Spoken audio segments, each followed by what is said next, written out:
Well, I don't even know how to introduce myself, except I am a middle school and high school guide at our school, which we call teachers. So the fact that Jason, you spent 11 years running a Christian school, my sympathies for you, because I'm in that world now. It's a great joy to be here. I love the idea of we're talking about taking entrepreneurship out in the world, and taking it out in the world is not Silicon Valley or Wall Street. It's Cleveland, Grand Rapids, and Wichita, which is really, to me, the unsexy entrepreneurship, where the real things happen are in real cities where people don't have 1,000-to-1 cash flow multiples. They actually have to make payroll every day, and you actually have to put cash in the bottom line. So it's a joy to be here, and thank you to Adam and Joe for having us. So my job is pretty simple. I am the keeper of the headlines and the keeper of the time. So what we're going to do is each panelist is going to have 1 minute to give you a headline and kind of a preview of what they do. Then we'll have 3 minutes each to kind of unfold that, and a Q&A among the panelists, and we'll open it up to the panel. Now, so I've asked each person to give a headline for kind of what summarizes the point they want to make. And my job is to weave those together. So here's our lesson for the day is the question of how do we take entrepreneurship out in the world. Our panelists think there are really 3 ways. One, if you're running a foundation like many of us do, you want to look back to the spirit of the entrepreneur who made the money. So one of the great things when you're trying to think about how to do this, you go back and actually resurrect your own founder and ask yourself, what would they have done? Secondly, as you look to prepare entrepreneurs, you do 2 things. Prepare them to take ideas to sales. If you can't sell something, it's not very entrepreneurial. And secondly, then turn problems into profits. So that's our panel headlines in a nutshell. Look to your founder, prepare entrepreneurs to take ideas to sales, and sales and turn problems into profits. So Deborah, you're first up. I have to say, as introducing you, you're the president and CEO of the Burton Morgan Foundation in Cleveland. You've done a lot of great things in research and entrepreneurship, and I'd applaud those, but I am a gigantic fan of what you've done with CEO with the Collegiate Entrepreneurs Association. I got to speak to 1,200 young entrepreneurs a few years ago with the CEO, and it is, to this day, one of the most energetic, fun things. So thank you for bringing that to your area, and I will turn it over to you. Great, thank you so much. So I will share my headline. Burton D. Morgan Foundation is a champion of the entrepreneurial spirit. We work primarily in Northeast Ohio, and we are this year celebrating our 50th anniversary. But despite 50 years in existence, we definitely still look back to the spirit of our founder to help inform what we do today. He was a serial entrepreneur in the post-World War II era, so really took advantage of a very dynamic time in our country's history, and he created products and companies that responded to consumer needs and wants. So we look to that spirit to help inform what we do every single day. And to what people said on the last panel, we do try to be nimble. He was very nimble, opportunistic, and just looked to what was going on out in the world, and that landscape helped to inform what he did, and we do the same thing. All right, so Jason is so, like, he's the one of the directors of the DeVos Family Foundation, and like the DeVosses, who are friends of mine, he is very modest, so it's almost impossible to find anything about his bio, from his bio, except that for 11 years he ran this, was the COO of a Christian school. But I asked him what he was proudest of, and he said, I love making things with my hands, both physical objects and creating things with the foundation. I said, well, can you give me an example of something you created lately? And he said, yes, I turned pallets, wooden pallets, into 6-pack beer carriers. So I don't know if we're going to have time to explore that, but I'm intrigued later after the panel to find out. So Jason, your headline. Thanks, Jeff. Well, Grand Rapids is known as Beer City, USA, so that's a natural fit. And when you sit at a desk all day and talk to people and look at screens, it's fun to go home and do something with your hands, right? So Spring GR really focused on taking ideas to sales, and it's based on the premise that an extra $3,000 to $4,000 a year as a side business can make a substantial difference in the life of a family. So this is really targeting underserved entrepreneurs in our communities, tend to be minorities, tend to be in lower income neighborhoods, bringing them into a training program, building them up through the training, attaching them with a coach, business advisor, following them along for 2 years. I think we would look at two things that are key to it. One is the networking and how myself and our other coaches utilize our networks to bring people into contact with folks who can help them grow their business and support their business.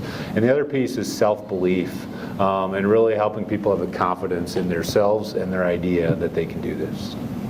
And I love the way that takes back to what Deborah was saying about the spirit of the founders.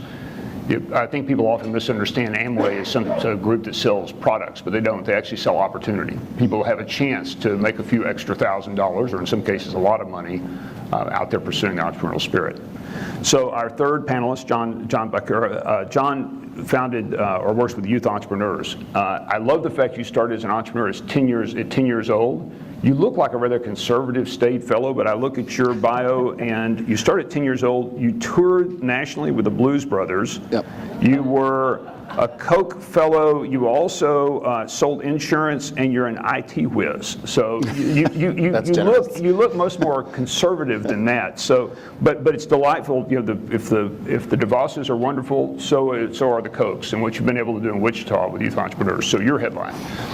Thank you, and thank you for this opportunity. I have never sat on a panel before, so first time for me. Thanks. But you were with the Blues Brothers. I was. Long story. We'll take it offline.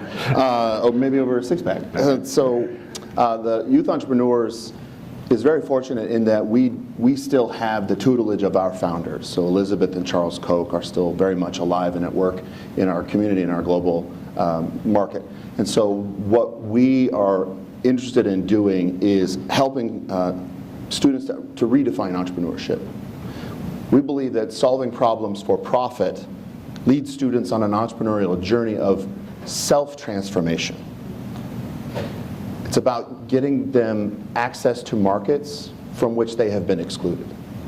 And the amazing transformation that happens, the confidence that builds from there, is what we're hinging our next 25 years on. We've been at this for 27 years, and we are undergoing some really significant paradigm shifts in our organization that are already starting to bear amazing fruit.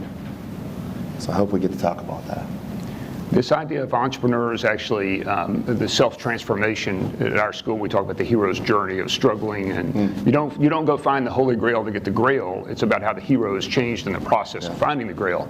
And it reminds me of a Kaufman, with all the wonderful research, published a book, probably 15 years ago. It was called The Illusions of Entrepreneurship, and it was written by an academic who had studied and had realized that entrepreneurs actually don't get rich. If you study the data carefully enough and you study the unsexy entrepreneurs, entrepreneurs work harder for less and longer for less money. And the academics, so the whole point was you're really a fool to be an entrepreneur. And then he said something very interesting. In fact, they are so foolish that when you survey them, they are happier and more self-fulfilled despite the fact of working harder for less money. And I read that book and I thought, never in any book I've read has someone missed the point so clearly. It's not about money, it's not about IPOs, it's about that journey of self-discovery to create something that serves other people. So thank you for that. You bet. So Deborah, now it's your 3 minutes to lay out a little more the Morgan Foundation. Okay, well, thank you. So I'll pick up on my headliner. So how we work on the entrepreneurial spirit, we think of ourselves as ecosystem builders, and we're focused in Northeast Ohio. So we, several years ago, decided that we wanted to really focus in on a particular community and see what it was like to build an ecosystem in that community. How could we do that? So again, a bit of an experiment. So we chose Akron. We're located in Summit County. Akron's in Summit County. Akron is a very close-knit community, about 200,000 people. its downtown has struggled over the years. The rubber industry, of course, was there, and there's still some of that there, but a lot of it has moved elsewhere. So Akron really needed to work hard to reinvent itself. So we had a political transition a couple years ago. A new mayor came in. There was a lot of new energy in the community, and then a lot of energy invested into entrepreneurship in Akron. So we were tapping into all of that energy and seeing what we could do to make things happen. So what we did, and the reference in that first slide about the spinning plates, we decided we had to have a lot of plates spinning if we were going to make some traction here. So, one of the programs that we've worked on is through Downtown Akron Partnership, and this is a pop-up retail program.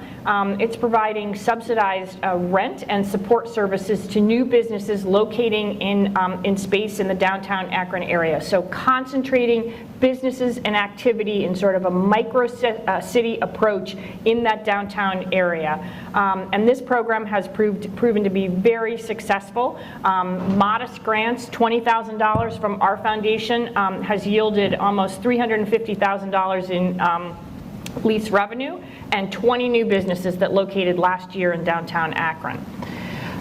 Another initiative, we talked earlier about the Fund for Economic Future. The fund also sees Akron as a great place for experiments, so we put an Akron Entrepreneurship Fellow on the ground there. So she's been at this for almost a year and a half, and again, huge traction there. She's a dot connector, an event planner, a problem solver, doing all kinds of things to get entrepreneurs energized and connected into the ecosystem.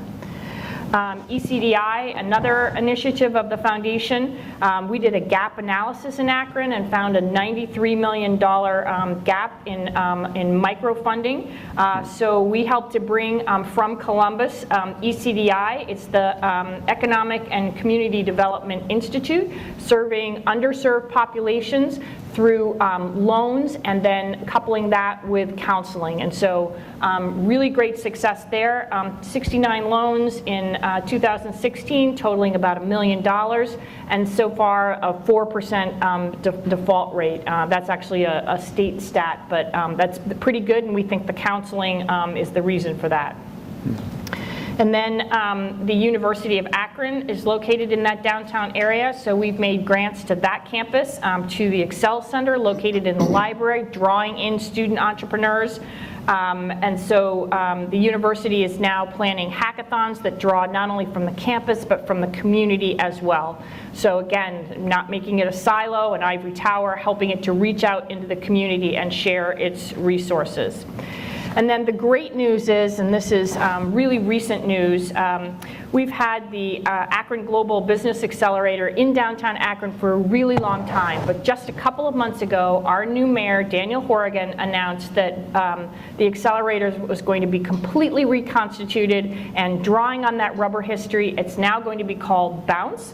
And so it'll be drawing in all of these things that I've talked to you about, from the university, from the retail space, art galleries. There'll be a cafe, co-working space, maker space, company R&D activities, startups, ECDI, all under one roof. That's going to make it very easy for entrepreneurs in Akron to access the services they need and to connect with other entrepreneurs. So we're really excited about this development. So I'll be happy to say more about that during questions, but I think that was 3 minutes. I tried. Beautiful, beautiful.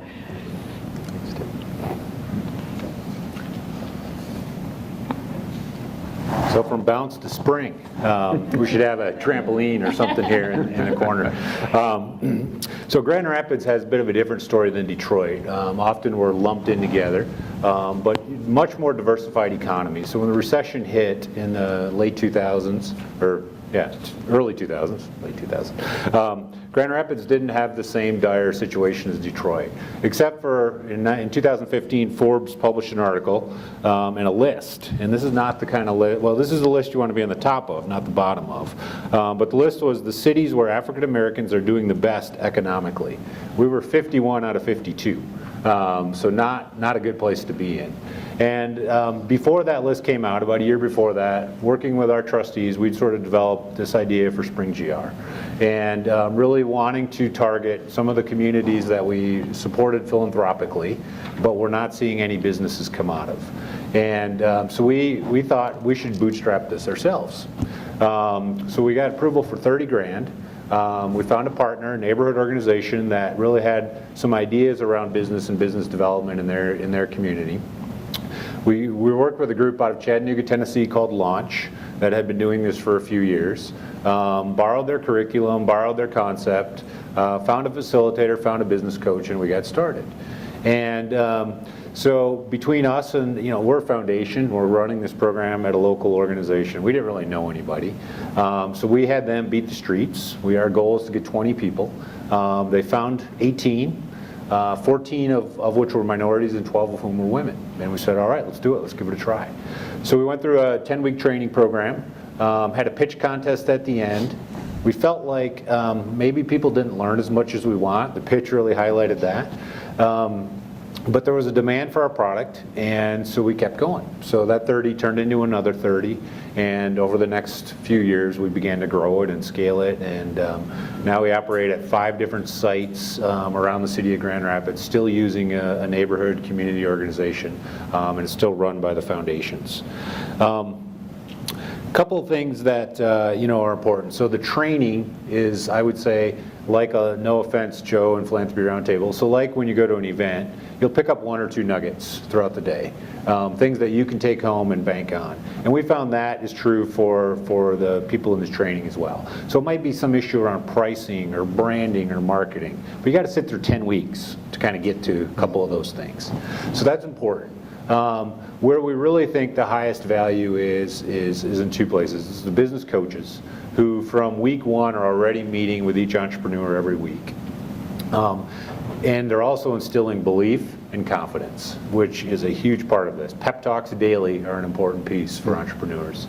And then the other part, and I mentioned this earlier, is the networks. So if you have an idea and you want to get sales, how do we help people expand their networks to find people who will buy that product? So let me tell you about a few of the entrepreneurs so far that we've been working with. So this is Patient.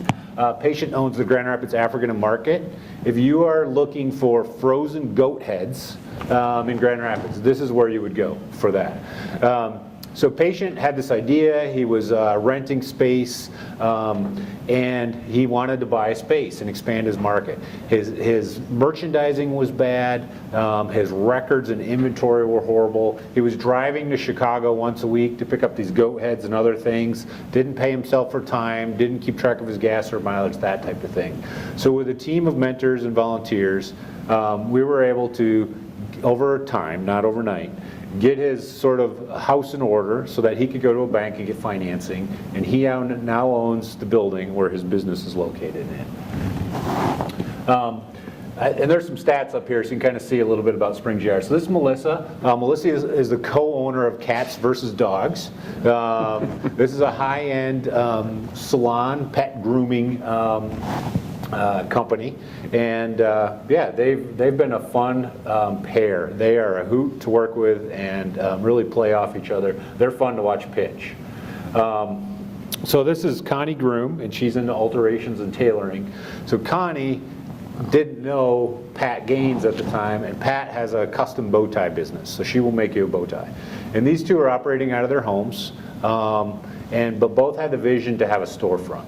So we connected the 2 of them, connected them with a local developer who had incubator space in downtown Grand Rapids, and that was where the technical support came in, as well as what I would call some patient rent.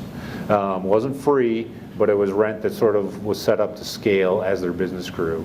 They've been at it for 2 years. They haven't grown like they would have hoped or we would have hoped, but they're still open for business. Between the 2 of them, they're there.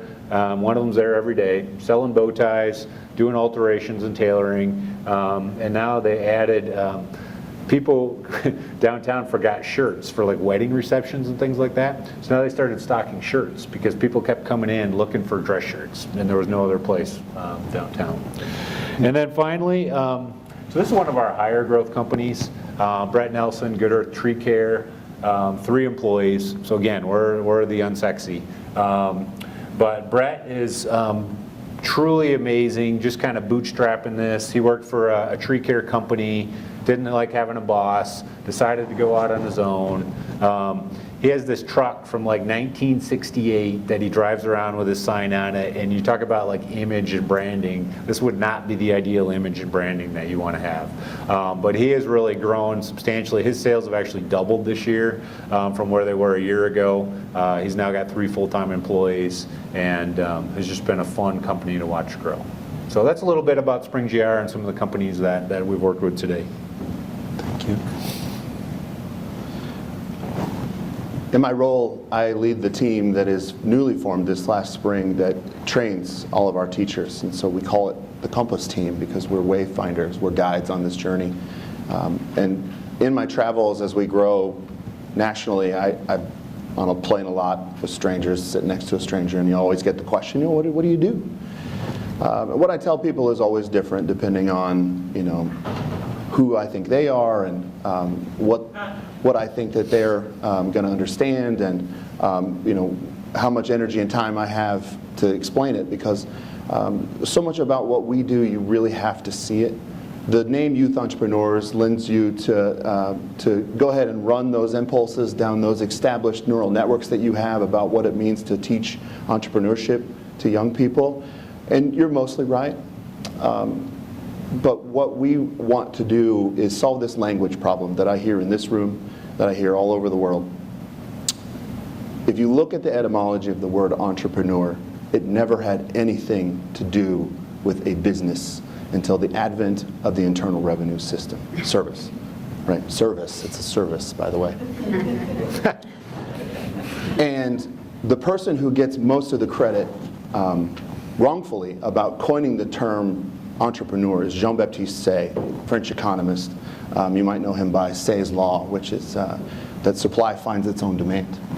He was 67 years behind Richard Cantillon, the father of modern economics. And if you study the etymology of this word, it is about supply meeting demand. And the only common thread is risk in all of the definitions along the way. Now, thankfully, through the work of Ludwig von Mises and Friedrich Hayek, we started to look at the entrepreneur differently. The entrepreneur is the hero of this story. And so when we think about needing to redefine broadly this term entrepreneur, we think about our students, and we serve mostly sophomores and juniors in high school. So those are 15 to 17-year-olds. We focus on school districts and charter school districts that are greater than 50% free and reduced lunch or above. But guys, there's a chasm out there. It goes from about 40% to 98%. We have schools that have students, populations that 30% of them are consistently homeless. So to give them the vision, or try to give them the vision that we're going to teach them how to start a business, they're immediately going to deselect because they don't believe. And we've all hit on that here today. They have to believe. So we've redefined entrepreneurship, not only for our students, but for our teachers, because teachers come to us basically voluntold by their administrator that they'll be teaching a class on entrepreneurship, and it's going to save our community. It's going to get these kids jobs, and they're going to create jobs. And no, it's not. It's not at all. It might, and again, I'm not a development person, so my cheat sheet is all these statistics that people want to hear. But we start with redefining entrepreneurship very simply in a real, relevant, and repeatable way. It is solving problems for profit. Now, economists, they balk. They say, that's not profit, that's buyer's surplus, is what they like to say. And I work for a gentleman who recently wrote a book called Good Profit. And he is not talking about total revenue minus total cost. He's talking about human flourishing, why we are here, what we are built to do. And we're here to solve problems. Your brain is designed to solve problems. Your body grows into a born problem solver. So for me to tell you what we do, you're not going to get it. You got to ask my friend James, who's taking a picture right now. He's the only one in this room that's ever been to what we do. What we do is we help teachers to understand you don't have to teach them to be entrepreneurs. They already are. Your kids have shoes. They found a home. They found respite in your classroom. All you have to do is get them to take the next step on that journey. That's all. And we'll be there to help you and connect you to these ideas. So where we get from there is what then helps this born problem solver to thrive and flourish, and that is what we're all looking for, that one word, ecosystem, rainforest. It's called habitat. What is the habitat for this human creature? And it is the market. And we simply define a market as anywhere trade occurs. And that could be between two people, but it can also be between you and your future self. Right now, you are all trading off the amazing amount of stuff in your inbox to your future self for the possibility that you might learn something here that might help your initiatives, what you're passionate about. So what we instruct our teachers to do is create, first and foremost, a market. For 27 years, we've been doing microloans and pop-up markets in high schools all over the country. It's wonderful. We tell those teachers, and they don't believe us, ask for any amount. You ask us for any amount, we trust you will fund it. We have no reason to believe otherwise. So they make their students go through a process of communicating their idea for this one-day pop-up market, and then telling that teacher, how much do you need? And we tell that teacher, you get to choose.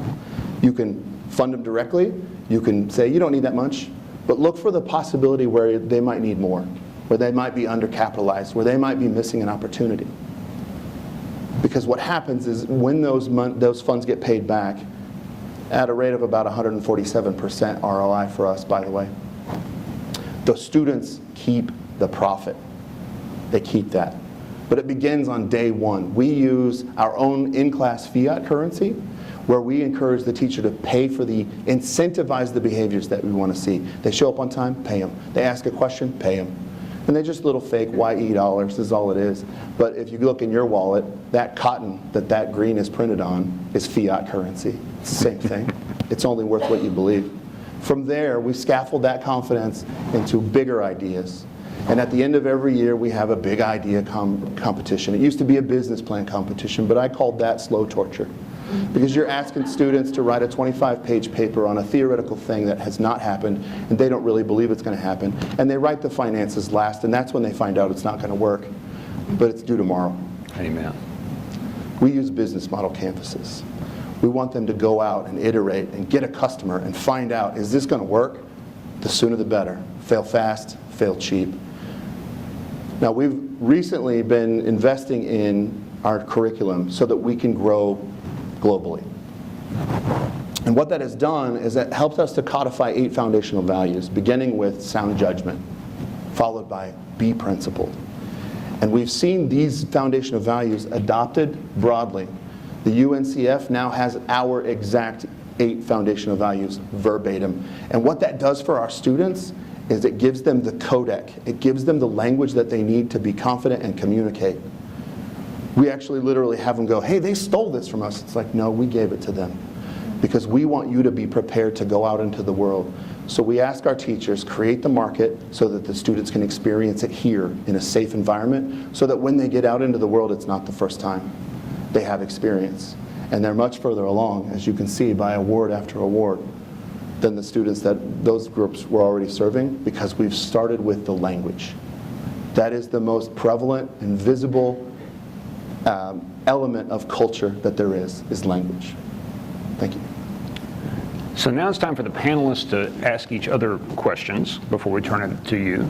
I'd like to take ask the first 2 questions, John, to you as I was listening. And I'll preface this by saying no one's more a fan of the Austrian economist than I am. Because the second one's going to be, maybe sound a little hostile. The first question is, as I studied creating schools, one of the things that fascinated me as we were putting our school together was, America became the strongest, wealthiest, fairest nation on earth before we ever had organized school systems. We had one-room schoolhouses, we had apprenticeships, and I thought, how could that possibly have happened? And then I remembered something and started working on the Horatio Alger stories, the stories that sold tens of millions of copies of rags to riches. They were basically dime novels. My question for you is that this idea of the story and the idea of that you too can make it is so important. how do we recreate the Horatio Alger stories that in fact may have been the underpinning of all of America? How do we create that in today's environment? If you really want to scale this idea or spread this idea of story, can you imagine how you might do that? In broadly, schools, the most forgotten person is that classroom teacher. This person has given their life for a very, very low price, for the hope that they can go and either, one, fix what they saw or duplicate what they saw. You only become a teacher for one of two reasons. You either had a horrible teacher and you want to make it better, or you had an amazing teacher and you want to do that same thing that happened for you, for them. So for us, we've shifted a lot of our focus away from the student. And we can do that because they are already under the tutelage of a wonderful teacher. So we are leveraging that teacher. I am so glad you said that. You set up my second question just perfect. Is this the hostile one? This is the hostile one. It's Before we do- not meant as hostile, it's meant as friendly, challenging. Okay. I'm a Socratic teacher. I only know how to do. So my question for you is, semi-hostily, as a believer in markets and the importance of people, why did you pick as a conduit people that have self-selected in institutions that are totally antithetical to everything you do and that probably wouldn't know entrepreneurship if it bit them? Now I'm painting with a broad brush. Sure, sure.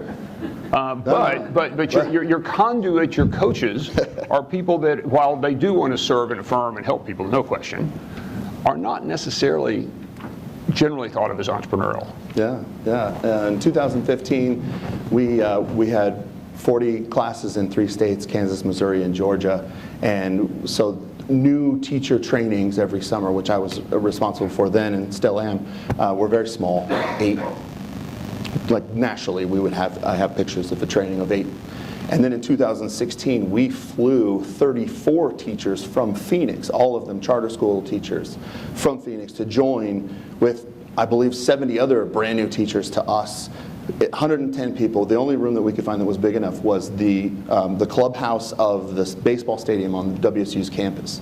And they confessed that, and this only happened after they met Elizabeth and Charles. Because we introduced them and we had an Ask Me Anything with Charles and Liz. They confessed that they literally believed that at some point we would bring out a tray of Kool-Aid and that they would be asked to drink it. Dead serious. People don't understand markets. They don't understand that this is a market, that a school is a market, that your family is a market. And that, actually, Hayek really balked at that, but it's a market. Yeah. If I'm answering your question. Yeah. They didn't realize. Are you in the youth entrepreneurship business or the teacher re-equipping business? Both. Okay. Interesting. Well, I'll stop there. Panelists, any other before we turn it to the mob? Do you have any other questions? So how do you help teachers fit this training into the culture of their particular institutions? Very carefully. There are several points in, so we had roughly 130 teachers this summer in 4 geographic locations for a 3-day training. And right off the bat, we redefine and we talk about the journey and that this entire organization is positioned to help you on your journey. So then the other thing that we do that completely disarms them is we hand them a scope and sequence and a pacing guide. It's amazing how everybody as a teacher calms down if they just have their roadmap and they know that they have the resources that they need. That's what they're used to, so it allows them to get out of fight or flight and into rest and digest. By the way, that's the other possible, rest and digest. And so then we immerse them in market simulations. And they can't help but see how powerful it is for them to have this real experience in a real marketplace inside of a room that they would never have thought of as a market. And then that inspires them to go back and recreate that for their students. Absolutely. Deborah, I'm curious, if you can kind of give us the scale and scope dollar-wise of what you guys are accomplishing. And we heard NEI this morning and what's going on and has happened here. Have you broached the subject of multi-funder partnerships with Oh, us? yes. One of my partners is in the room today, so John Tyler with Kauffman Foundation. We were just talking about it over breakfast this morning. We've done several partnerships. The first one that we did was with Kauffman, and that was during the Kauffman Campuses Initiative. So we co-funded 5 liberal arts colleges in Northeast Ohio to introduce cross-campus entrepreneurship education on those campuses. So that was at least a 5-year endeavor. I think we carried it on a bit longer than that, but huge educational process for our foundation, and I think a wonderful collaborative relationship that we developed over the years. And then that led to one with Blackstone Charitable Foundation, and then we're doing another one with an Ohio foundation, the Fazenmeyer Foundation, right now around scale up. So we've had a whole series of them, and we just find that it draws in not only the additional financial resources, but having more heads, more eyes on the problems, and more ways to solve problems has been highly beneficial for our organization over the years. So we're a big believer. So and I should say we also talked about Fund for Economic Future, very similar to NEI, and that's been going on now since 2004. We have close to 50 funders in that group now, and over the decade plus, we've pooled over $100 million to invest in economic competitiveness in Northeast Ohio. So that's been another, again, it has financial attributes, but it's also about pooling, the great brains of all of these people. So. And then our foundation, we're investing, about $6-7 million into entrepreneurship and entrepreneurship education in Northeast Ohio, and that's in the youth space, the collegiate space, and the adult space. Thank you. Well, let's turn it to the audience, so questions. Heather?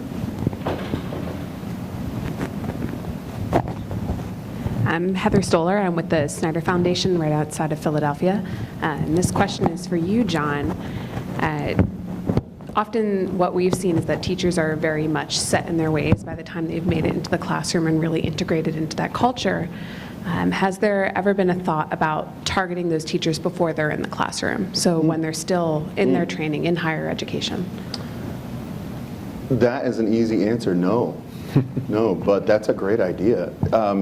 However, you're all dead on. So we realize through the efforts of trying to grow that we're dealing with a highly coercive system.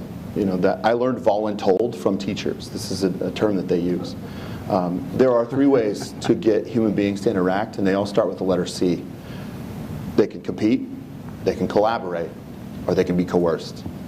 And so much of the time, they're choosing to keep their job a lot of times. So we are experimenting with a way to digitally cast a net. So the Pew Charitable, or the Pew Charitable Trust, or I'm sorry, I should be more respectful in this room, but they recently released and said that 80% of their respondents of teachers said they go online weekly to find additional resources. So we're building a platform called EntreX, and we shot 26 instructional videos for our highly immersive analog market simulations that we do this past spring. That platform is built, it's in beta right now with teachers that we know and then teachers that don't know us. Because what we want to do is we want to catch that teacher as they're looking for entrepreneurship resources, someone that's already invested in their own time to bring forth markets and entrepreneurship into their classrooms. So if we can find them first, then when we get a donor dollar, we'll know which administrator to talk to. Because right now, we go talk to the administrator first and hope that they pick a good teacher for us, because we're not involved in that process at all, unfortunately. But using technology, IP addresses and heat maps, we can actually see where our resources are being used heavily and repeatedly, and then when a donor from Southern California says, hey, I'll give you $1 million to come to Southern California, we're not scrambling through the phone book to try to talk to people. We already know who we're going to talk to. We already have a relationship with them. So similar. I did 123 hours of my undergrad as an ed major because I wanted to be that, I wanted to sing music with kindergartners all day. It sounded awesome. But I bailed out because I saw how coercive the system was and that it wasn't about learning as much as it was about bureaucracy and teaching and standards and box checking. So to catch that teacher that's still in it, if a teacher passes the 3-year mark, 60%, it goes to something like 60% more likely to go as a lifer. But the recidivism or the dropout rate from 1 to 3 years is it's atrocious. It's like in the 90s, I think. So I like your idea, Heather. Let's talk.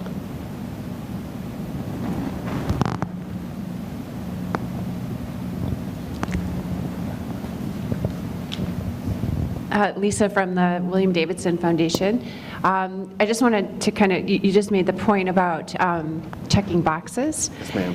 And so that's obviously a big deal, having to meet various merit and curriculum requirements that states have and impose on their teachers. Yes, ma'am. With the teachers that are delivering your content, how do you help them navigate that? Yeah, so I mentioned the pacing guide, having our learning objectives, and we're finding that we have too much. So it's very scary, it's daunting, it looks like a whole lot of work that they're not going to get done, and then they get the imposter syndrome. So we will help them map to their state standards if they want to. When we went into Arizona in 2016, we did the legwork of being able to say, with efficacy, our course maps to the state standard economics requirement, right? It is an untested standard in Arizona. And it did. I mean, if you got 155 learning objectives, you can map it to pretty much anything if you want to. What happened was the teachers that were trying to keep the fealty to their belief of what they were supposed to teach in economics, that tried to take our class and make it an economics class, they balked and they said, no, this isn't right. They're like, it does, but it doesn't. And so they felt like they were doing a disservice to their students. So we've kind of backed off of this rhetoric around, we can help map to state standards, but is that what you really want? Because a lot of times, and I love when a curriculum specialist or an administrator tells us no, that they're 2 years into a 5-year plan of curriculum that they bought 7 years ago. And even if I had the best thing that they could possibly roll out, they couldn't. Because they're really beholden to these ideas of state standards and meeting that. So does that answer your question? I'm normally used to at least an hour. So Jason, I'd like to step in here and ask, I mean, you guys use coaches. And Deborah, you've talked about microfinance, and clearly people are getting, and the importance of networks. Where do your coaches come from? Because that's a different word than teacher. So where do you find them? So these are people that we find. And I would say we have two kinds. So we have contracted coaches who we pay for their services and we train them. And we put them through, we send them to a coaching class where they are really taught to coax, pull out, and not give answers. And where do they typically come from, that group? So we are trying to identify people with business experience who tend to come from the same economic background as well as cultural background as the people that are coaching. So these are connections that we continue to mine in the community. And why would I sign up for that? If I were someone who had done well in business, or I had a business, and is it primarily I want to give back, even though I might get paid for it? It's a giving back issue. So A, you get paid for it, and B, yes, it's give back. Like I would say, I mean, I've raised money. Probably all of us have raised money. Calling business people to say, would you help so-and-so do this with their business is by far the easiest and best sell that I've ever made. It seems to always be yes, for whatever reason. Now, I'm 6'5" and 250 pounds, so that could be part of it, but it seems to generally work. Deborah, how do you? And so Morgan Foundation has supported the Burton D. Morgan mentoring program at our large EDO in Cleveland, Jumpstart, for a number of years now, and that's at 100 plus mentors. And I think those people sign up because they are giving back to the community. I think we've built kind of a spirit of volunteerism around entrepreneurship that, our community will rise if we help our entrepreneurs to succeed. So that's why I think people are enthusiastic. I also think that, you know, it's a network of peers, and I think that they enjoy working together, getting to know each other, seeing what's going on out there in the community, and they're kind of hand-picked, so it's a real honor for people to join this group. So it's been quite successful. They've had really good results over the years.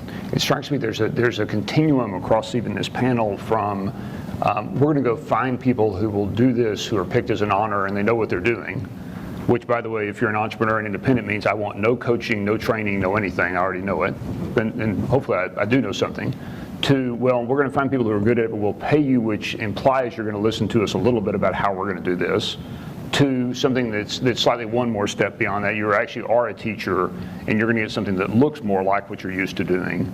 And so more control on that side, and more perhaps of standardization in a good way, less control this way.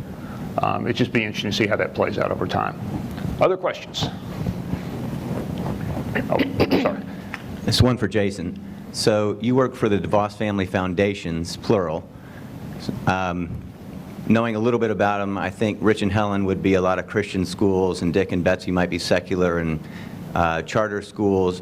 How do you decide when there's a mentoring opportunity or entrepreneurship opportunity, which foundation does that go to? Or do they all have a small or large focus in that? I work with a foundation, and as we get into entrepreneurship, you know, there's a lot of great causes. How do you decide what portion of your attention goes toward that? Sure. So this Spring GR is what I would call a virtual entity. So it's actually a program of two of the family foundations. There is no entity that exists named Spring GR. And the genesis of this came out of what we would call G3, or a third generation project. We have a project called Lifelong Learning, Family Lifelong Learning. And we were doing some units on philanthropy. And we wanted to make a real life activity for, these are high schoolers to early 30s, who will ultimately either have their own foundation someday or be trustee in a parent's foundation, that type of thing, or a family foundation. And so they self-selected into two groups: education, which tended to focus on blended learning, and then entrepreneurship. And it focused on what now is Spring GR. So that was the $30,000 trial, was that. So then those children who are involved in that said, we'd like to continue this, and oh, by the way, Mom and Dad, would you continue to pay for it? So that's how we chose which foundations were involved in this one. We will likely add a third family from the DeVosses this year, so it will be a joint project of 3 of the foundations. We'll see if that continues. So let me suggest we take one more question, and then we'll wrap up. So Jason and Deborah, I think you talked a little bit about the cross-campus partnership that you had with Kaufman, but I'm curious in Akron or Northeast Ohio and in Grand Rapids, Jason, how do you think about the institutions of higher education in the ecosystem more generally? Are they sources of talent, sources of innovation, all of the above? How central are colleges, universities, community colleges to the economic growth and entrepreneurial energy in the region? Oh boy, I can't wait to see how you handle this one. Okay. The collegiate space is really a sweet spot for us. We put a lot of energy and time and resources into developing a network among the 20-plus institutions of higher learning in Northeast Ohio. So we come at it from lots of different angles. So we started out being very focused on the curriculum, and then realized, well, that's good that the co-curricular, extracurricular is equally, if not more important, providing those experiential opportunities. So we, with Blackstone, as I said, helped to start the Blackstone and Launchpad programs, now LaunchNet programs in Northeast Ohio. We're doing a lot where we bring the schools together through the jump. Explain that Launchpad, because I think if people don't know it, they may be interested in that. Okay, so Launchpad is an experiential program. It's usually located in an office that's in a central, very accessible place on campus, drawing students in from any major, any discipline. It includes people from the faculty, people from the administration, anybody who's got an entrepreneurial idea, alumni as well. So they can come in and work with the coaches in that office and then help to develop their idea, through various stages, and there are no grades, not scary, and just a very supportive environment. So that's been going on now for about 5 years on 4 campuses in Northeast Ohio.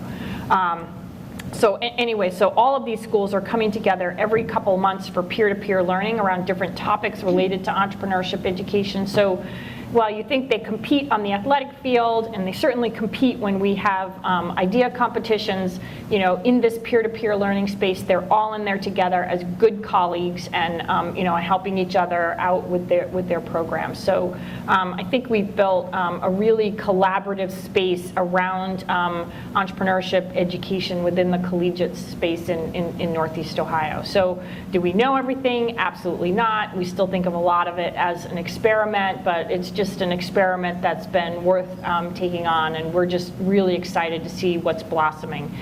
The weakness that I would say we still have is that in the commercialization space, the tech transfer space, I think at least among our schools, we can do better. We've started some really serious conversations about that, and so I think that's the next big audacious goal that we're going to tackle in this coming year. We'll have it solved in a year, I'm sure, no problem.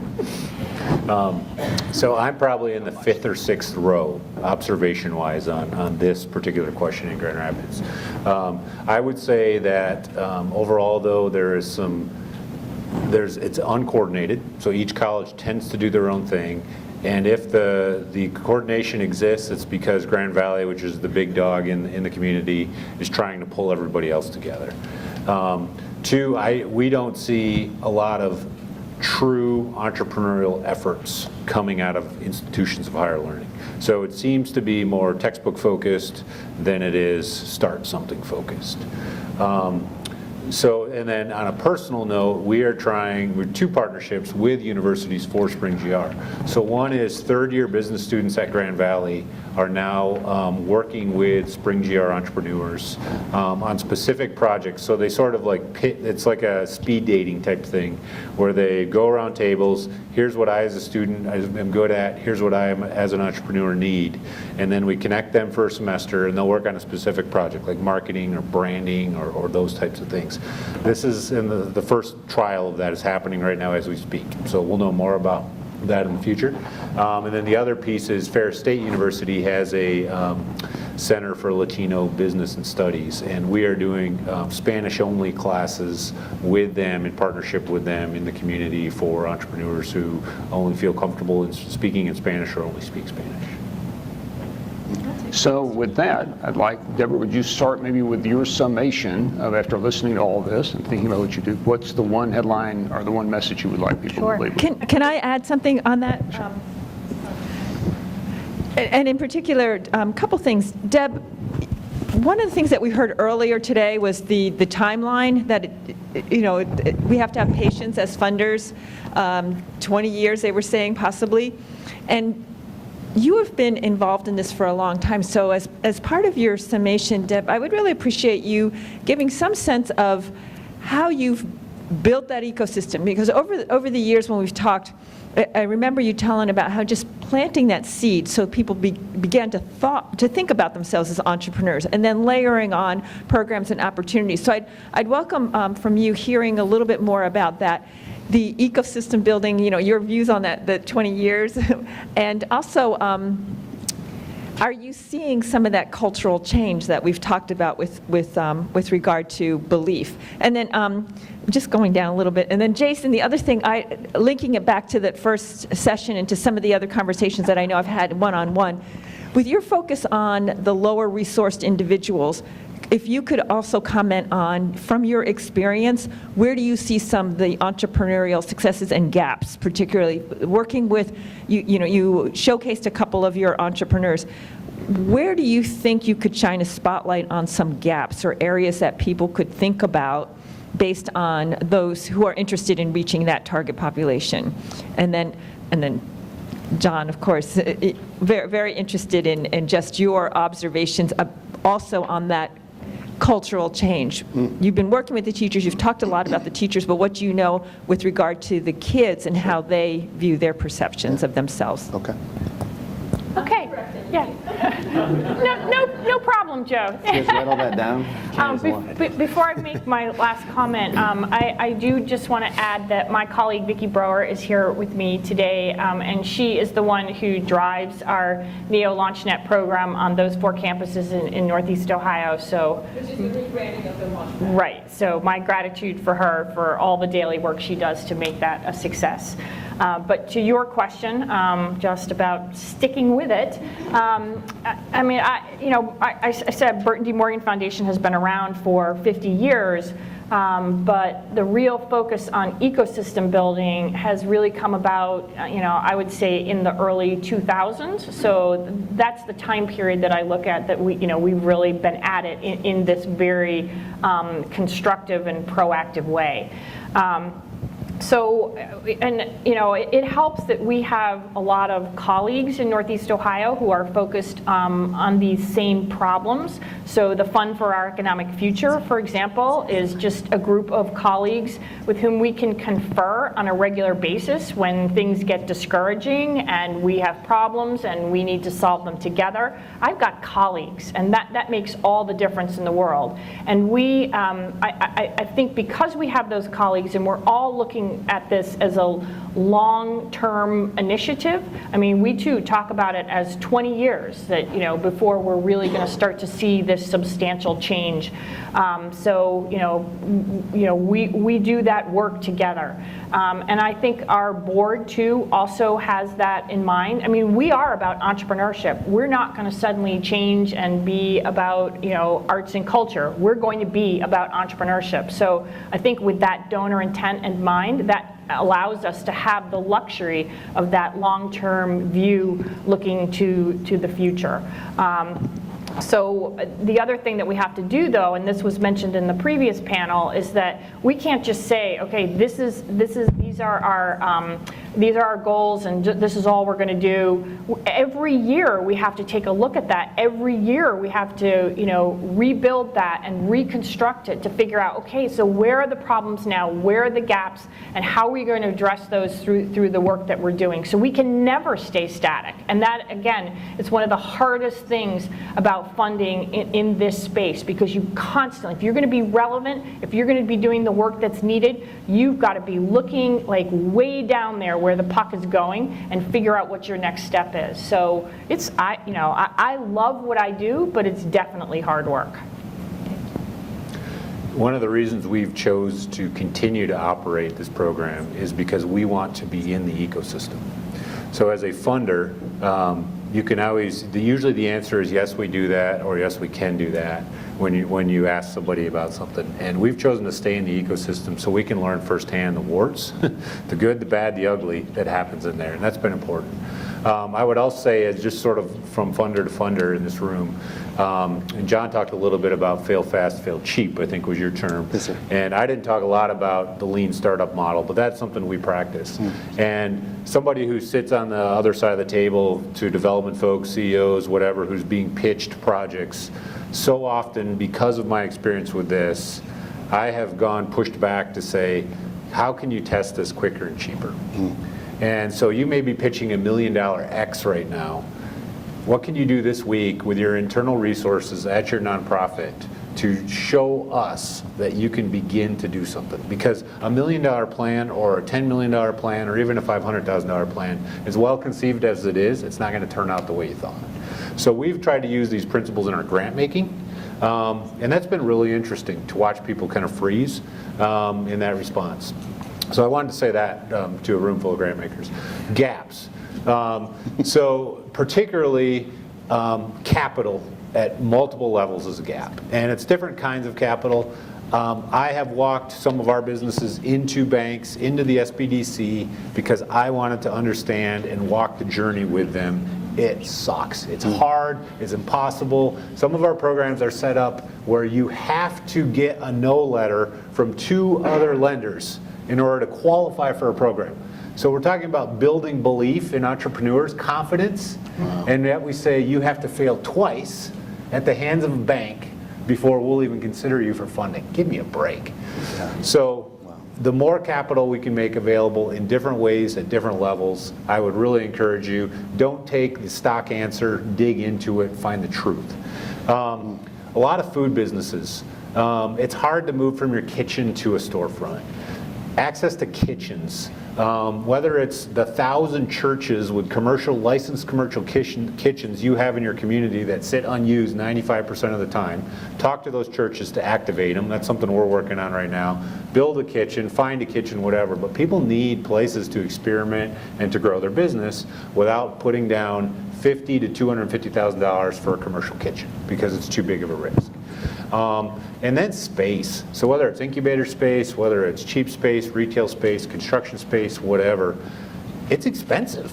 And we talked about yesterday at Tech Town, a 5-year lease. That's going to be really hard for an entrepreneur, and they're probably not going to pass the credit check. So if you can make space accessible to people, I think you can help a lot of entrepreneurs. You got to be patient, you got to have some risk involved, but you can take away some of that wild card. So ideas, so Spring GR again, ideas to sales, it's kind of our goal. Yeah, leave it at that. Well done, sir. Wow. I hear a lot of talk about a theory of change, and I think it's good to have a theory of change, but I'm actually prepping to go lead 75 school principals for 75 minutes next Monday, and they want me to talk about leadership, and I'm like, what do I know about leadership? Well, ask better questions. And in my research in that, in science, if you have a theory, a hypothesis, you don't set out to prove your theory correct. You actually do the opposite. You go counterintuitive. Your job as a scientist is to state your theory and then set about proving it wrong. And that goes really well with build, measure, learn, fail fast, fail cheap. So I would just leave that out there. And then thank you, I did make some notes to talk about the efficacy of our program longitudinally. 99% of YE alumni, so those are students that finish, 99% of them go on to graduate their high school compared to 82% on a national average. 80% of YE alumni enroll and complete higher education, whereas the national average is 66% enroll. We don't have completing numbers. 61% of alumni complete a bachelor's degree or higher, 40% on the national, so as a comparison. 29, so one of the things I like to tell people, if I do get them interested, is we're not an incubator, we're not an accelerator, we're an ignition system.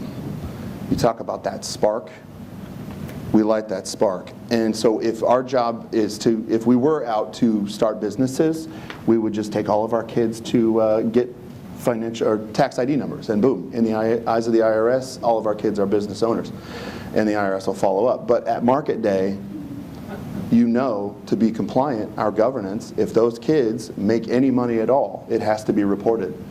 So they're business owners. If they participate in that and they make a profit, then 100% of our students start businesses. How about that? Now, when we ask them on a longitudinal study, they tell us 29% of them have started businesses compared to a 6% average for programs like ours. 38% of those say they've hired others. Now this one's a lot of fun. Our alumni on average earn $9,000 more per annum than the national average. $9,000 a year. That sounds pretty good, doesn't it? Good. So, thank you. So to sum this up, I was just listening to each of the 3 panelists, and it occurred to me that I am an entrepreneur who funded a foundation and who also is the only staff member of that foundation. So somehow I spanned all 3 accidentally of the roles. And I just want to applaud you for, you know, continuing the spirit of all 3 of your founders, and this idea of, you know, it doesn't matter till you sell something, right? You have all the great ideas in the world until you take it to sales. It doesn't make any difference at all. And truthfully, without this idea of the hero's journey and the fact that what entrepreneurs do is they solve problems. They serve other people by solving problems. That from the three of you and everyone in this room, what you're doing really does matter. And particularly the entrepreneurs who don't, who have the drive but don't have the knowledge or don't have the access, it matters a lot. So, thank you.